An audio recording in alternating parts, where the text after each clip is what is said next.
사찰에 1,000만 원을 기부한 혐의로 재판을 받은 박종우 거제시장 배우자가 1심에서 벌금 250만 원형을 선고받았습니다.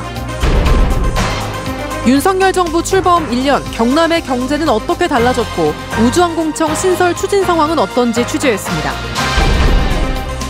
영국 명문대 출판부에서 출간한 영어 교재에 중국산 짝퉁을 밀수입해 팔던 업자가 적발됐습니다. 한반도 남부권에 실존했던 고대 국가 가야의 역사를 증명해줄 가야 고군군이 유네스코 세계유산 등재를 앞두고 있습니다. 여러분 안녕하십니까? 목요일 밤 뉴스데스크 경남입니다. 사찰에 1,000만 원을 기부한 혐의로 재판을 받은 박종우 거제시장의 배우자가 1심에서 벌금 250만 원형을 선고받았습니다. 300만 원 이상의 벌금형을 받으면 당선 무효가 되는데요. 이대로 형이 확정된다면 박 시장은 시장직을 유지하게 됩니다. 첫 소식 정성호 기자입니다. 창원지법 통영지원 형사 1부는 공직선거법 위반 혐의로 기소된 박종우 거제시장의 배우자 김모 씨에게 벌금 250만 원을 선고했습니다. 김 씨는 지난해 7월 거제의 한 사찰에 2차례에 걸쳐 500만 원씩 모두 1,000만 원을 기부해 기부 행위를 제한한 공직선거법을 위반한 혐의로 재판을 받았습니다. 재판부는 박 시장이 지역 언론에 여러 차례 시장 후보로 소개됐고 인터뷰에 응한 점, SNS로 홍보 활동을 한 사실 등을 미뤄 당시 후보자가 되고자 하는 자로 판단했습니다. 김 씨는 기부 행위 당시 시장 후보자에 해당하는지 몰랐다고 주장하지만 사찰 주지와 나눈 문자, 검찰 진술 등을 종합해보면 인정할 수 없다고 밝혔습니다. 예상보다 좋은 형 받으셨는데 한 말씀 해주세요. 기부를 받은 사찰의 주지 역시 김 씨와 통화 내역, SNS 문자 등을 볼 때 후보자가 되려는 것을 알고 있었던 것으로 보인다며 벌금 100만 원, 추징금 1,200만 원을 선고했습니다. 재판부는 기부 행위에 대해서도 평소 다니던 절이 아닌 점과 기부 액수를 감안할 때 사회상규에 어긋나지 않는 행위라는 김 씨의 주장을 받아들일 수 없다고 지적했습니다.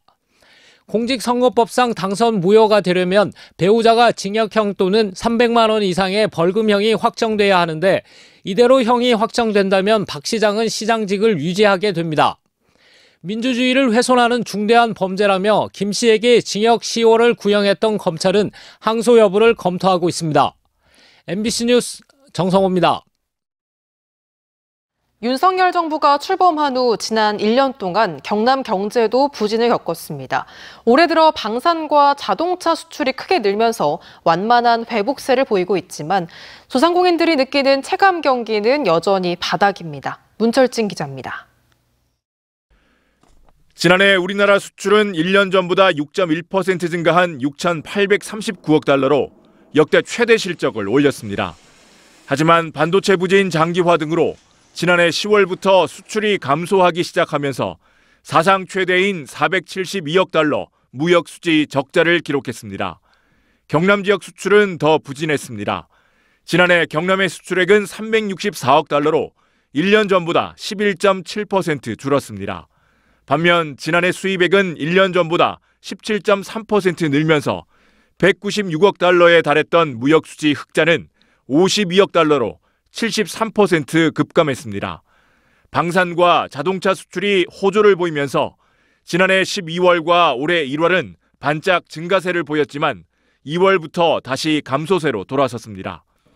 그나마 윤석열 정부가 지난 정부의 탈원전 정책을 폐기하고 원전 기업에 대한 지원에 나서면서 경남 원전 관련 기업들은 숨통이 튀었습니다. 요즘 제조업체 사장님들이 자금 받기가 굉장히 힘들다고 하시는데 저희 업체는 원전 기업이라는 것 때문에 가점을 받아서 원전 10기를 해외에 수출하겠다는 국정과제가 발표되면서 기대감은 더욱 높아졌지만 미국 원전 회사와의 법정 분쟁이 걸림돌입니다. 지난 2월에는 경남 지역의 제조업 생산이 큰 폭으로 늘었고 대형 소매점 판매도 증가하는 등 올 들어 실물 경제 회복 움직임도 보입니다. 하지만 소상공인들이 느끼는 체감 경기는 여전히 바닥입니다. 새 정부 출범과 함께 코로나 일상 회복이 본격화됐지만 금리가 가파르게 오르고 경기도 둔화되면서 빚으로 버텨오던 소상공인들은 한계 상황에 직면했습니다. 게다가 전기와 가스 등 연료비가 크게 오르면서 고통은 더욱 커졌습니다. 그때의 어떤 대출이라든지 이런 것들을 이제 지금 현재 와서는 갚아 나가야 되는 시점이고, 또 금리가 상당히 올라가지고 사실 그런 것들이 이제 그 소상공인들한테는 정말 이제 힘들게 다가오고 있는 것이죠. 대통령의 양곡관리법 거부는 농민들의 반발을 불러왔고, 후쿠시마 원전 오염수 방류 문제는 수산업계의 거센 저항에 직면했습니다. 미 연준이 금리 인상 기조를 유지하고 있는 데다 하반기부터 본격적인 경기 침체까지 예상되면서 회복세를 보이던 경남 경제 전망도 그리 밝은 상황은 아닙니다. MBC 뉴스 문철진입니다. 우주항공청 신설, 윤석열 대통령의 우주 분야 핵심 공약인데요. 국회에 특별법이 제출된 지 한 달이 흘렀지만 논의조차 하지 못한 채 잠자고 있습니다. 국회 통과를 촉구하는 목소리보다 총선 정쟁만 부각되면서 연내 출범이 무산되진 않을까 하는 위기감마저 감돌고 있습니다. 이어서 이종승 기자입니다. 우주항공청 신설은 윤석열 대통령의 공약이자 정부의 우주 분야 핵심 과제입니다. 대선 후보 시절 경남 신설을 약속한 바 있고 100개 국정과제에도 명확하게 포함시켰습니다. 카이가 있는 이 사천에 항공우주청을 설치해서 이 지역이 항공우주의 요람이 되도록 만들겠습니다, 여러분. 하지만 국회에서 발목이 잡혔습니다. 우주항공청 신설을 담은 정부 특별법과 야권의 대안법안이 함께 제출되면서 단 한 번의 논의도 하지 못한 채 한 달 넘게 국회에서 잠만 자고 있습니다. 현재로선 6월 국회 통과와 연내 출범을 장담할 수 없는 다급한 상황. 최근 미국 나사를 다녀온 윤석열 대통령의 입에 시선이 쏠렸지만 아직 우주항공청에 대한 언급은 없습니다. 대통령께서 이제 구체적으로 나사도 직접 가보셨으니 우리나라의 이 우주항공청의 필요성에 대해서 다시 한번 언급을 해주시는 게 이 시점에 가장 좀 중요하지 않나. 정치권도 과방위 위원장 교체를 포함한 총선을 염두에 둔 정쟁에만 몰두하고 있어 조속한 국회 통과가 가능할지 의문입니다. 여야가 그 약속을 이행하기 위한 그 힘을 합쳐줘야 되는데 사실 총선을 앞두고 정치적인 셈법에 의해서 그러는지 제대로 지금 실행되지 않는 것들은 참 안타까운. 법적 처벌로 지역구 하영재 의원의 운신의 폭이 좁아진 데다 경남 정치권도 무관심했거나 제 역할에 소홀했던 건 아닌지 돌아볼 때입니다. 국회의원으로서 해당 상임위원들에게 그 의견을 전달하고 또 부처에 그 뜻을 계속 촉구할 생각입니다.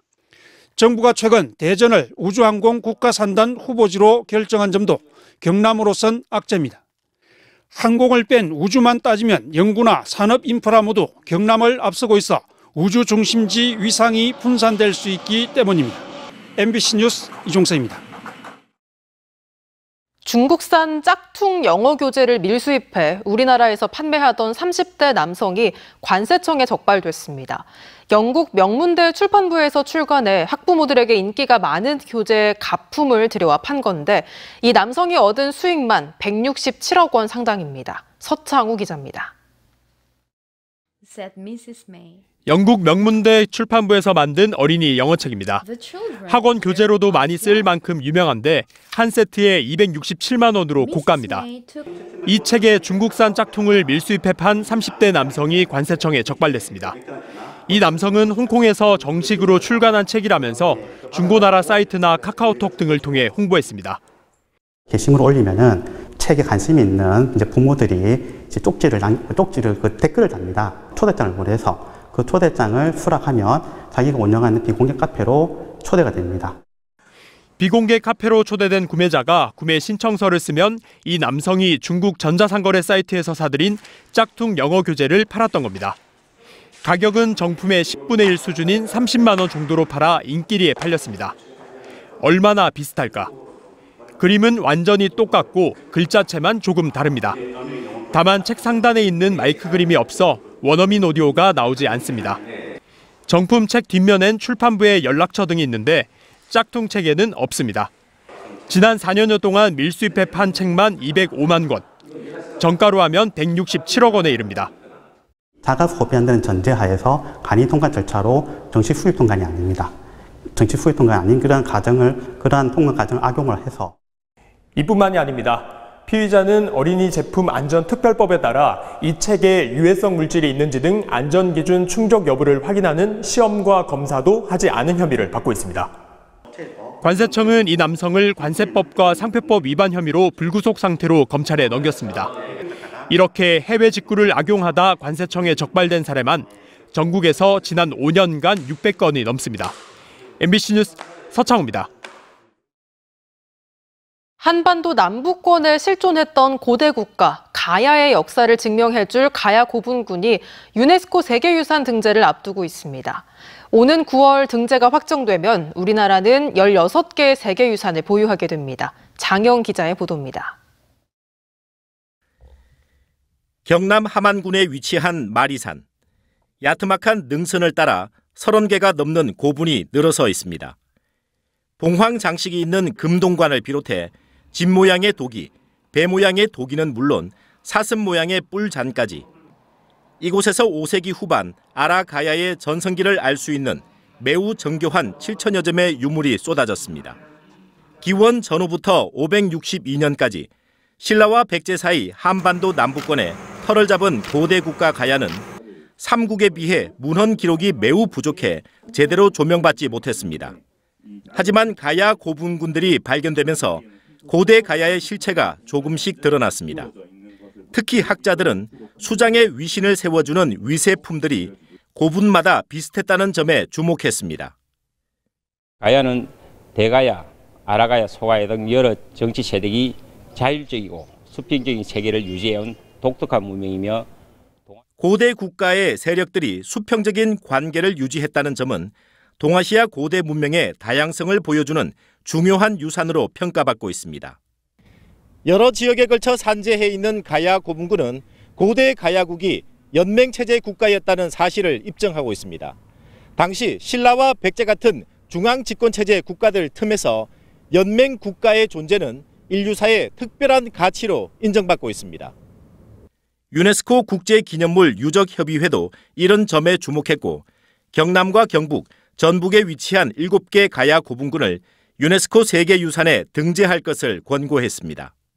가야 고분군의 지리적인 분포, 입지, 구조와 규모, 부장품 등을 통해서 세계유산으로서의 등재 기준을 충족한다고 평가했습니다. 유네스코 세계유산위원회는 오는 9월 가야 고분군 세계유산 등재를 결정합니다. 등재가 성사되면 우리나라는 석굴암, 해인사 장경 판전과 수원 화성 등 16개 세계유산을 보유하게 됩니다. MBC 뉴스 장영입니다. 일본 정부가 올여름 후쿠시마 원전 방사능 오염수의 해양 방류를 예고함에 따라 경상남도는 수산물 안전관리센터에서 양식이나 어획 이후 생산 단계의 수산물 방사능 검사를 올해 1000건 이상 실시한다고 밝혔습니다. 또 올해부터 방사능 조사 지점을 3곳에서 8곳으로 늘리고 결과를 도청 누리집에 제2회, 주 2회 게시하고 있습니다. 현재 후쿠시마를 비롯한 일본 8개 현의 수산물 수입은 금지되고 있습니다. MBC 경남의 의령군 동산공원묘원 폐기물 불법 성토 보도와 관련해 행정사무조사에 나선 의령군의회가 오늘 조사 결과 시정과 건의 8건씩을 확인해 처리했다고 밝혔습니다. 특위는 4만여 톤의 폐기물에서 기준치를 넘은 5개의 오염물질이 발견됐는데도 원상복구가 되지 않고 있다며 업체 2곳을 검찰에 고발할 것을 의령군에 요구했습니다. 또 관련 공무원들이 폐기물 처리 관리 감독을 제대로 하지 않았다며 의령군에 감사원 공익감사 청구를 요구하기로 했습니다. 무림페이퍼 진주 공장에서 20대 노동자가 끼임 사고로 숨졌습니다. 경찰에 따르면 지난 6일 오후 5시쯤 이 공장에서 설비의 오염물질 제거 작업을 하던 20대 노동자가 끼임 사고로 다쳐 병원 치료 중에 나흘 만인 어제 숨졌습니다. 고용노동부는 중대재해처벌법과 산업안전보건법 위반 여부를 조사하고 있습니다.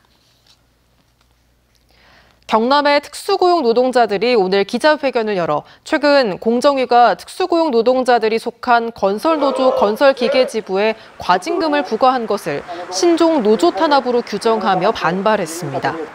이들은 윤석열 정권은 헌법이 보장한 노동 기본권을 부정하고 합법적인 노조 활동을 불법으로 몰아가고 있다며 화물과 건설로 대표되는 특수고용 노동자들은 조직적 투쟁을 전개할 것이라고 강조했습니다. 전국 교직원 노동조합 경남지부가 지난달 25일부터 지난 4일까지 경남 교원 2천여 명을 대상으로 한 교권 실태조사에서 최근 3년 안에 교권 침해를 당한 적이 있냐는 질문에 응답자의 44%인 912명이 있다고 답했습니다. 교권 침해를 당하고도 혼자 감내하는 경우가 많았고 교육당국의 교권 침해 조치 만족도는 낮은 것으로 드러났습니다. 전교조 경남지부는 맞춤식 교권보호 지원 정책을 마련하고 학교 현장의 의견을 반영한 관련 조례 개정을 경남교육청에 촉구했습니다. 김해 양산환경운동연합이 기자회견을 열고 김해시가 조만간 생태체육공원 턴에 2만 제곱미터에 7억 원을 들여 추진 중인 칠산 파크골프장 조성 사업을 전면 백지화해야 한다고 밝혔습니다. 또 조만간 하천구역엔 파크골프장 2개가 운영 중인데도 김해 최대의 철새 도래지인 이곳에 골프장을 또 짓는 건 자연에 대한 시민의 권리를 박탈하는 것이라고 강조했습니다. 일제강점기 마산 사람들의 질곡의 삶을 담은 소설 목숨의 저자인 하기주 작가 초청 북콘서트가 오늘 저녁 창원 3.15 아트센터에서 마산 하포 문화동인회 주최로 열렸습니다. 3권으로 구성된 소설 목숨은 일제의 수탈 피해가 극심했던 마산을 주 무대로 당시 사람들의 삶을 그려냈으며 하기주 작가는 마산에서 태어나 초중고를 졸업했고 코오롱 대표이사를 지냈습니다. 지금까지 경남 소식이었습니다. 함께해 주신 여러분 고맙습니다.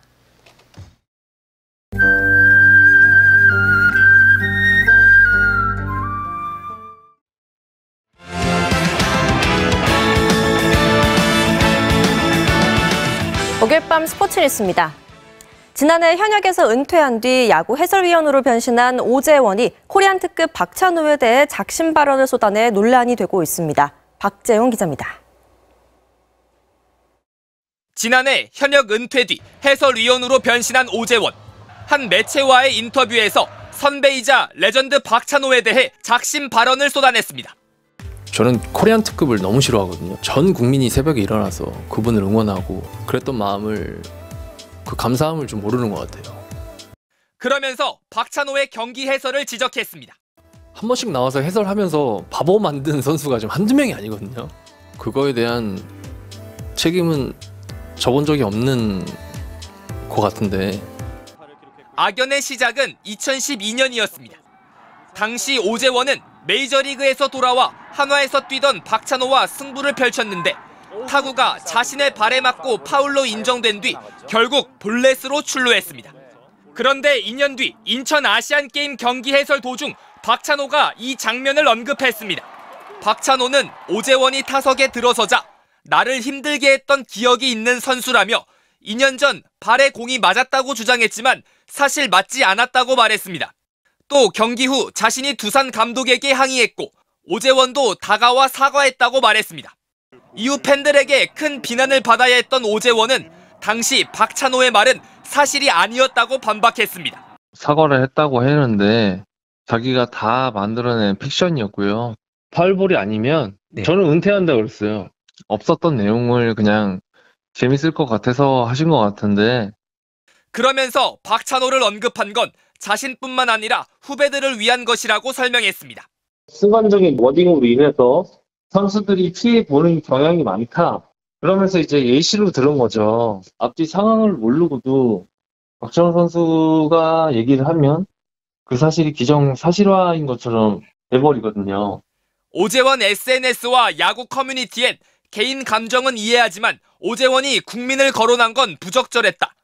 해설이 정확해야 한다는 말엔 공감한다는 등 다양한 의견이 나오는 가운데 박찬호는 별다른 입장을 내놓지 않았습니다. MBC 뉴스 박재웅입니다. 이달 말 개막하는 세계 선수권 대회를 앞두고 여자 탁구 대표팀 간판 신유빈 선수가 지난 대회에서의 아쉬움을 털어내기 위해 벼르고 있습니다. 김태훈 기자입니다. 2년 전 생애 첫 세계 선수권 무대는 신유빈에게 아픈 기억이었습니다. 손목 피로골절 부상으로 대회 도중 기권했고 이후 2번의 수술과 기나긴 재활을 견뎌야 했습니다. 휴스턴에서 했을 때는 부상으로 기권을 아쉽게 하게 됐었는데 그때 당시에는 일단 라켓만 들어도 되게 아픈 상태였었고 하지만 시련은 한 단계 성장하는 계기가 됐습니다. 지난해 생애 첫 국제대회 2관왕을 시작으로 지난 3월엔 처음으로 전지희를 꺾고 국가대표 선발전 1위를 차지하며 아시안게임 출전까지 확정한 신유빈. 상승세를 탄 만큼 이번 대회도 벼르고 있습니다. 관건은 중국의 높은 벽입니다. 지난달에만 중국 선수에게 3차례 패한 신유빈은 아직 중국 선수 상대로 승리를 거둔 적이 없습니다. 중국 선수를 이기고 싶다는 마음은 그 전부터 항상 있었기 때문에 저는 그걸 목표로 훈련을 계속하고 있습니다. 단식과 여자 복식 등 3종목에 모두 출전하는 가운데 혼합 복식에서 깜짝 메달도 내심 기대하고 있습니다. 최근 국제 무대에서 짝을 이뤄 좋은 성적을 올렸던 임종훈과 호흡을 맞출 예정입니다. 유빈이는 크게 못하는 기술도 많이 없고 이제 뭐 전체적으로 이제 기술적으로 잘 하고 또 심리적인 것도 괜찮아서 옆에 사람이 있어서 혼자 외롭지 않고 너무 재미있는 것 같아요. 좋은 성적으로 보답하도록 열심히 노력할 테니까 많이 응원 부탁드려요. 감사합니다. 올해 아시안게임을 앞두고 반드시 넘어야 할 만리장성. 신유빈은 다음 주 남아공으로 출국해 생애 첫 세계선수권 메달에 도전합니다. MBC 뉴스 김태훈입니다. 만루위기에서도 미소를 잃지 않는 41살 베테랑 투수가 있습니다. 1군 최고령 투수로 팀의 필승조를 이끌고 있는 SSG 고효준 선수를 김수근 기자가 만났습니다. 지난 4일 KT와의 홈경기 7회 만루위기에서 마운드에 오른 고효준이 19살 어린 포수 조형우와 사인을 주고받더니 갑자기 묘한 웃음을 짓습니다. 이 만루에서 미소를 짓는 여유. 그리고 완벽한 궤적의 컵으로 삼진을 잡고 주먹을 불끈 쥐며 포효했습니다. 한 경기 한 경기 던질 때 최선을 다해서 하되 즐기자. 그러다 보니까 그 모습이 나온 것 같습니다. 그때 마운드에서 보여주셨던 웃음을 한번 카메라 보면 되게 당황스럽게 어떻게 했더라? 모르겠어요. 전혀 모르겠어요. 저도 지금 너무 즐긴다? 아니면 좀 뭐 주변에서 약간 뭐 섹시함이다? 뭐 이렇게 얘기하시는 분도 계시더라고요. 투구 하나하나 인터뷰를 하러 걸어오는 1분 1초가 너무나도 소중하다는 데뷔 22년 차 베테랑. 얼마 전 오승환의 선발 등판이 더 특별하게 다가온 이유이기도 했습니다. 진짜 존경스러울 정도로 같은 야구인으로서도 대단하다고 생각을 해요. 하이 클래스에 있는 선수인데 그런 선수가 저렇게 자기 거를 던지기 위해서 저렇게 선발을 자청한다는 게 쉽지 않거든요, 정말. 누가 볼 땐 평범해 보일지도 모를 성적. 하지만 고효준은 불펜 필승조로 SSG의 선두 질주에 큰 힘을 보태고 있습니다. MBC 뉴스 김수근입니다. 밀란 더비로 펼쳐진 챔피언스리그 준결승에서 인터밀란이 AC 밀란을 2대0으로 꺾고 1차전 승리를 가져갔습니다. 목요일 밤 스포츠 뉴스였습니다.